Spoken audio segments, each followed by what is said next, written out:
ಸ್ನೇಹಿತರೆ ನಮಸ್ಕಾರ. D V ಜಿಯವರ ಮಂಕುತಿಮ್ಮನ ಕಗ್ಗ ಆಧುನಿಕ ಧಾವಂತದ ಬದುಕಿಗೆ ಒಂದು ದಿವ್ಯ ಔಷಧ. ವಚನಕಾರರು ಒಂದು ಕಡೆಗೆ ಹೇಳ್ತಾರೆ,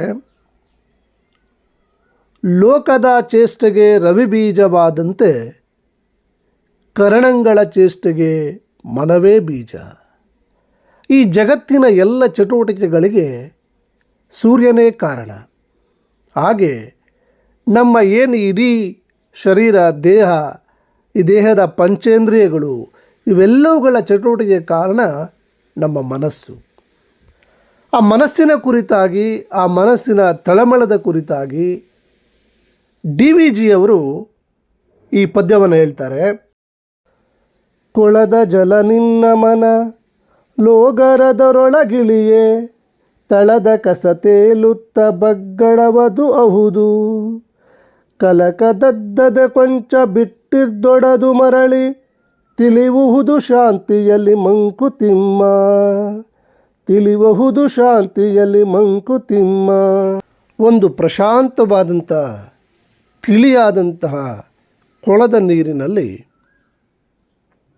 ನಾವು ಕಾಲನ್ನು ಇಕ್ಕಿದಾಗ ಆ ಕೆಳಗಡೆ ಇರುವಂಥ ಎಲ್ಲ ಬಗ್ಗಡವು ಕೂಡ ಎದ್ದು ಆ ಕೊಳದ ನೀರು ಬಗ್ಗಡವಾಗುತ್ತೆ, ಕಲಕೋಗುತ್ತೆ.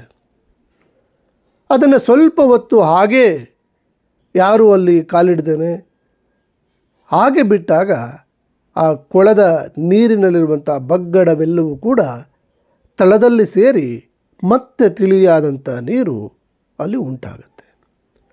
ನಮ್ಮ ಮನಸ್ಸೂ ಕೂಡ ಹಾಗೆಯೇ ಬಾಹ್ಯ ಜಗತ್ತಿನ ವಿಚಾರಗಳು, ಹೊರ ಜಗತ್ತಿನ ಜಂಜಡಗಳು ಇವೆಲ್ಲವುಗಳು ಕೂಡ ನಮ್ಮ ಮನಸ್ಸೆಂಬಂತಹ ತಿಳಿಯಾದ ಕೊಳವನ್ನು ಬಗ್ಗಡಗೊಳಿಸ್ತವೆ, ತಲ್ಲಣಗೊಳಿಸ್ತವೆ.